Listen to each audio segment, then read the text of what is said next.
Hello everyone, it's me Fathima. This is the first part of the public speaking series.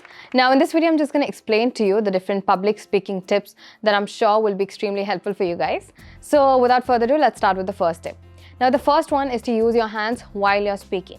Now the benefit of using your hands is that, like, in case if you were to notice how you're speaking with your friends or people who you're really comfortable speaking with, you'll notice that you are using your hand gestures a lot.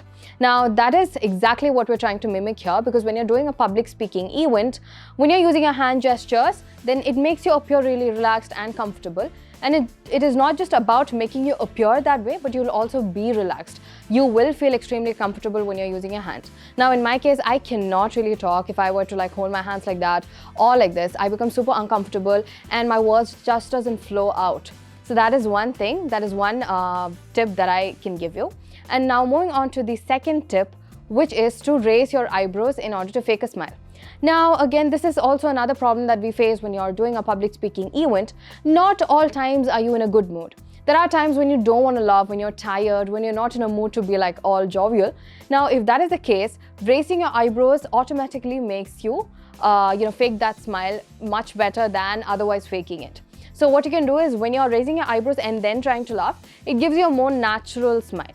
Now the third tip is that, in case if you're somebody who does a lot of public speaking events, and towards the end of the event, when you're having say a question and answer session, if you automatically feel extremely relaxed when you're in the question and answer session, then that means you're supposed to ask a question in the beginning of the speech itself in order to make you feel relaxed. Because when you're somebody like that who feels more comfortable when you're in the end of the session, where you're like, oh my God, thank God this is over now. It's just like the question and answer session. So it's much more comfortable. If you're somebody who thinks that way, then I suggest you ask a question in the beginning of your speech itself. And that you can answer it yourself. So it can be a question like, in case if you're talking about, say, a mobile phone, you can ask something like, okay, have you ever wondered how your phones work? And then you can continue answering that question. So when you ask that question, you will automatically become super relaxed. Now moving on to the fourth tip. Now the fourth tip is to take pauses. Now there are people who prefer not to take pauses, but there are people who prefer taking pauses as well. But it's always fine to use pauses, and pauses can be powerful if used in the right time.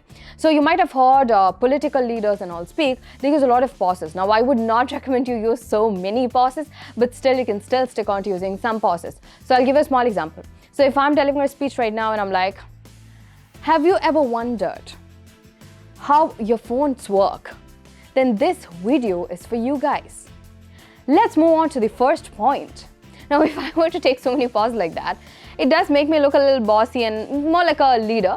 So if you want to go for that sort of vibe, you can definitely go ahead and choose to take pauses. But again, the problem with pauses, the benefit to pauses is that you get a lot of time to think about the next point that you're talking about, which is exactly why political leaders tend to use a lot of pauses, because they have to be extremely careful about the sentences and words that they use. Now moving on to the next step, which is a thought process, a change in thought process that you have to make. Now when we are delivering a public speech, one thought that is always stuck into our minds is that, oh my God, I'm going to talk to millions of people out here. Now, instead of thinking that you are going to talk to instead of thinking thousands of people are looking at you, try thinking that you are looking at thousands of people. Now, you are the one who are looking at them. They are not the one who is looking at you. So here, it gives you more power. It makes you feel like a king or a queen. So you are looking at the other people and not that they are looking at you. Another thought that I really want you to kick out of your head is that you should not think about yourself as important. When you're delivering a public speech, we all tend to, think about ourselves as really important. We're like, we cannot screw this up. Oh my God, I'm like the point of attraction here. I'm the center of attention over here in the entire show. If you think about yourself that way, then you tend to be obsessed with perfectionism, because now you can't screw up, you're really important, right?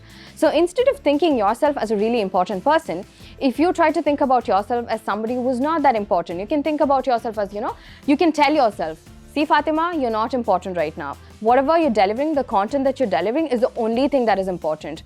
People don't care if you screw up. They won't even remember you. They don't even care who you are. You just have to deliver the speech. Now, if you were to tell yourself this one thing, then it makes it very easy for you to present that presentation, because now you're not obsessed with perfectionism. Because the moment you become obsessed with perfectionism, it'll become extremely hard for you to become perfect, because nobody can be perfect. You have to inbuilt that idea in your mind that you cannot be perfect. Now, I really hope all these tips were useful for you guys, and most of the times, like about the thought process differences I told you about, when you're hearing about it, you might feel like, will that even work? Will I be able to fool myself by thinking about something different like that?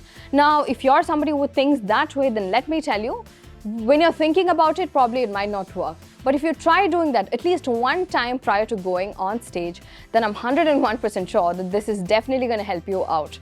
So I really hope you try using these tips when you're going for another public speaking event. And that's it. In case you want to know more about the course that we provide at English House, you can go ahead and click on the link below. Thank you so much for watching. English House.